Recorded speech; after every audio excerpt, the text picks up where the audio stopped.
I would like to think that this Oregon basketball losing streak is going to come to a close. Today's not that day. 8 in a row.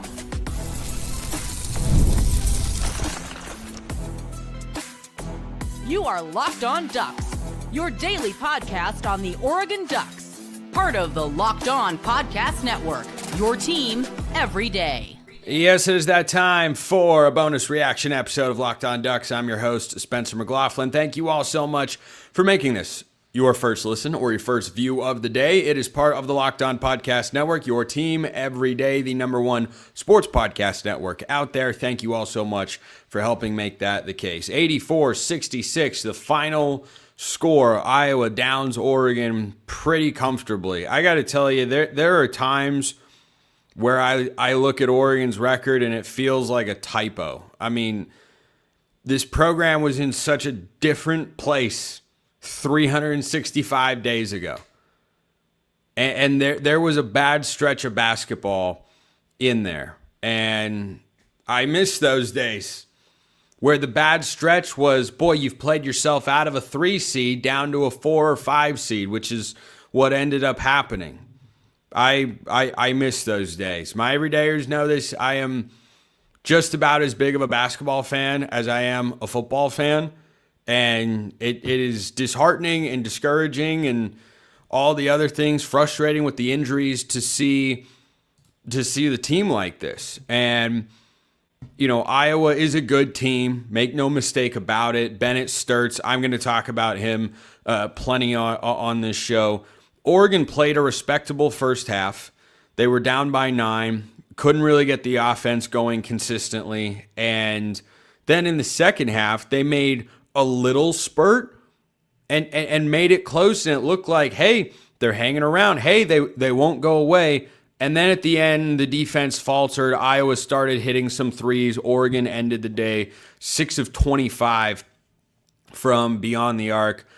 KJ Evans was 1 of 7. Drew Carter, Simpkins, Kobzitsi, and Wei Lin all 1 of 3 from deep, which actually is pretty good. If you have, 4 guys that go 1 of 3, and you stretch that to 5 guys, or 6 guys that go 1 of 3, you're making 6 triples and shooting 33%, which is pretty good. But Jamari Phillips only made the 1 triple. He's got limitless range, but that's about it. Look, there was a personnel deficit in this game. This was not one that I had on Oregon's radar as a potential win, just because Iowa is a tournament caliber team. They're kind of surging on an upswing right now, and that's not the type of opponent that Oregon is going to get. And frankly, what I'm looking for rest of the season, try to find a couple wins and avoid the dreaded single-digit effort.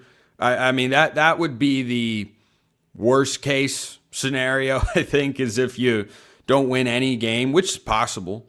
But, Penn State's not very good. Minnesota's not very good. Washington at home to end the regular season. Beat the Huskies any chance you get. That's really all you've got to look forward to from an optimistic standpoint with the team. Another thing that I mentioned before that, I'm really watching watching for, I should say, when I watch the games is which players would I bring back on next year's team? If Dana Altman returns as Oregon's head coach, I think it's far more likely that he will than he won't. I don't think Oregon's going to fire him. Maybe he decides to resign. Plenty of coaches towards the end have done that over the years. But no, I mean, I'm looking for guys that I say, yeah, I'd take him in this role, or sure, I'd bring him back in this capacity. But Iowa is an NCAA tournament caliber team, and Oregon is very much not. And I think even when Oregon's fully healthy, they're bordering on being an NCAA tournament team. And then you've got no Shellstad, no Biddle, no Devon Pryor in this game. Takai Simpkins returned and had 16 points on 11 shots, only 1 turnover. I continue to be a big fan of his. I don't think I'll never say no one can get I'll never say anybody can't get another year of eligibility. I mean, NCAA is handing out some ridiculous eligibility rulings, or they're losing court cases in that regard. If you can bring back Takai Simpkins, I'd be so down. I'd be so unbelievably here for it. He plays hard. He defends. He's athletic. He can shoot. He's got range. He can finish and score at 3 levels. He's Jermaine Couisnard light. That's what he is. And so if you could somehow find a way to bring him back, I'm here for it. KJ Evans has got another year of eligibility. Yeah, he's someone I want on my basketball team. Why? Dude rebounds. Actually only had 3 rebounds in this game, but Oregon as a team was +5 on the glass, and the offensive rebounding is what you'll hear a TV broadcast talk about with this team consistently as the one thing that a 1 in 10 Big Ten team can really threaten you with. And that is the one thing they can threaten you with, but they're darn good at it because the athleticism is there. But, between Des Lindsey and Devon Pryor, there's just not enough scoring. Des Lindsey had a nice game, 10 points, 5 rebounds. Between those two guys, there's not enough scoring. Sean Stewart is freakishly athletic, works on the glass, had a team high 8 rebounds, can really get up and elevate for a dunk, but it is just not a tremendously skilled offensive player. And Ige Demir's out with an injury right now. I mean, Luke Johnson and Alexander Kobzitsi, those guys, Ife Vuitton played 7 minutes in this game. Johnson only played 2. But, those are guys that coming into the year, if you'd asked me a question about Oregon basketball, they wouldn't even have popped up on my radar. With the injuries and the way they've piled up, that's the way that the rotations just have to go. There aren't any other physical bodies. Drew Carter started in this game. Started and played 19 minutes. I mean, that's where things are at. He's starting over Wei Lin because, neither one is a starting caliber point guard.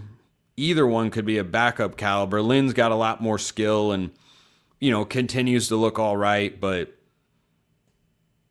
there's just a lot with this team that isn't good. There's not a lot to feel good about. They've got a long layoff here. They don't play till Saturday. They've got an early morning game against Purdue on the road. I tell you what, that game's going to get ugly.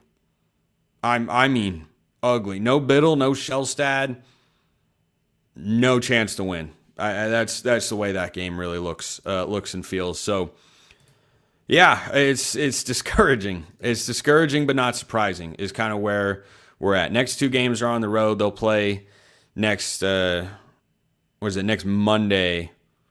February 9th. Yeah, day after the Super Bowl. Hopefully my Seahawks are champions by then. But, when do I ever get what I want?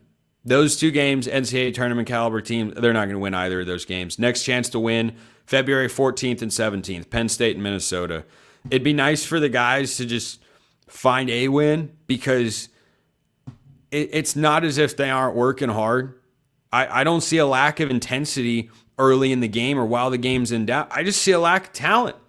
I just see a lack of talent in every game that they play. And it stinks. And if you want to watch Oregon basketball that wins, the women picked up a ranked win on the road against Maryland. Shout out Kelly Graves and that staff. Program is, as I checked earlier today, one of the last 4 buys.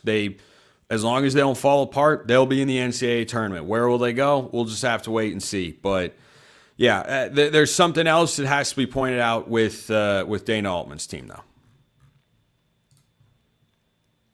First, this episode brought to you by our friends at FanDuel. It's the last call for football on FanDuel. One final Sunday, one last kickoff, the final chance to get in on the action before the NFL season officially comes to a close. This is Super Bowl 60. Go Hawks. And FanDuel is making sure you're right in the middle of it with a special offer just in time for the biggest game of the year. If you're a new customer, you bet just $5 and you get $200 in bonus bets if you win. Make it count because after the Super Bowl, the season is done. Go Hawks. Last call for football on FanDuel, an official sportsbook partner of Super Bowl 60. Visit FanDuel.com to get started. This episode also brought to you by our friends over at Mazda. This is Mazda's moving the game forward for those who show there's more to the score than what's on screen, though for Oregon basketball, they would like to have more scoring on a nightly basis there. And I feel for Dana Altman that he's got to answer questions about this team every game because it's just become a comedy of errors with injuries again, and it's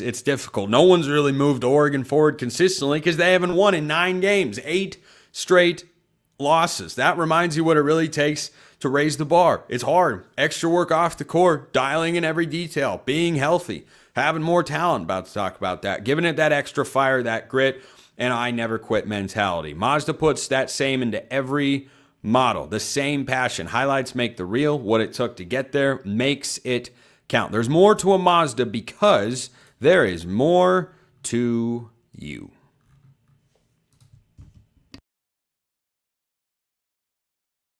That is not a victorious second segment sip.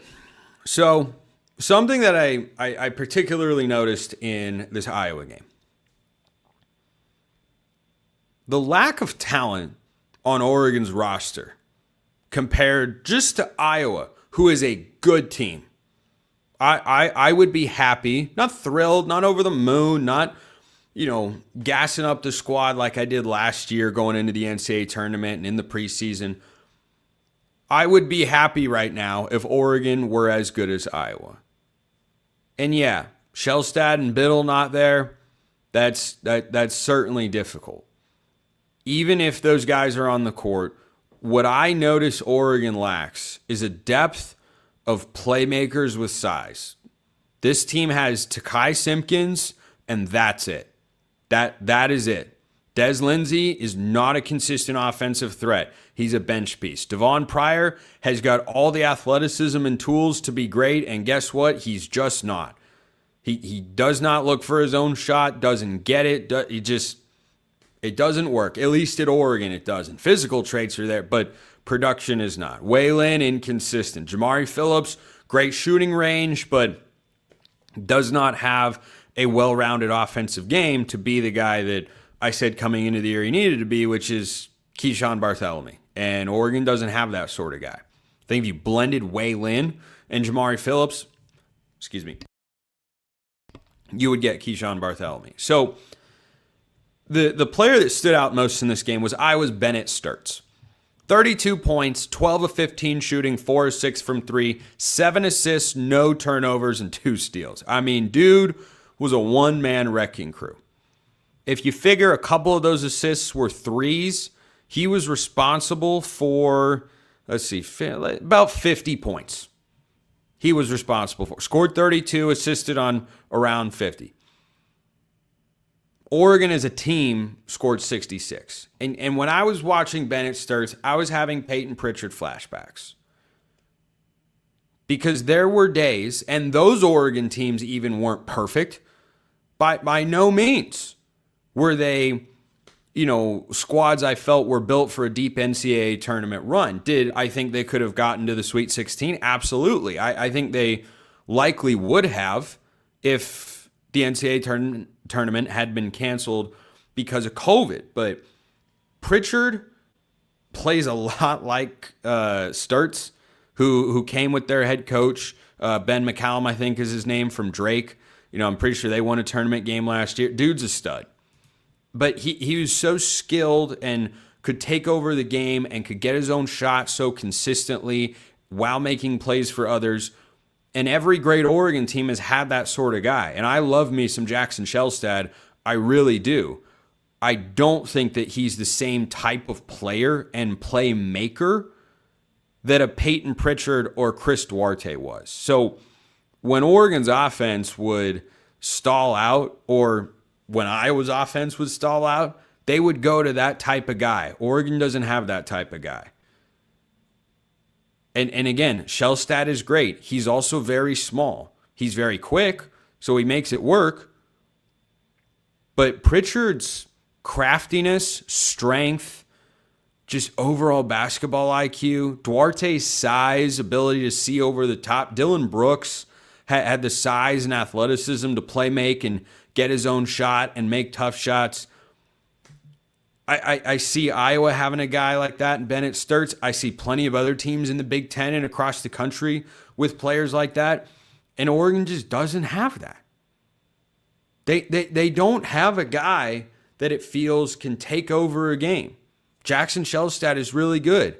I think a great Oregon team has Jackson Shellstad as the number 2 and has Nate Biddle as a number 3 and Chris Duarte is there. Or at least Shellstad has a 1A, 1B.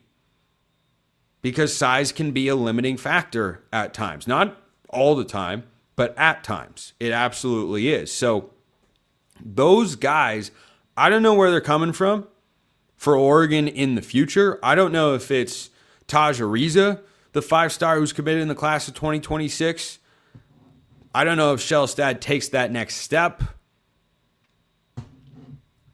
I don't know if there's going to be a guy in the portal. I'm sure there will be plenty of options there that I'll talk about when the offseason rolls around, which, for Oregon football, we were all pretty disappointed the offseason came when it did. For Oregon basketball, I think it can't come soon enough.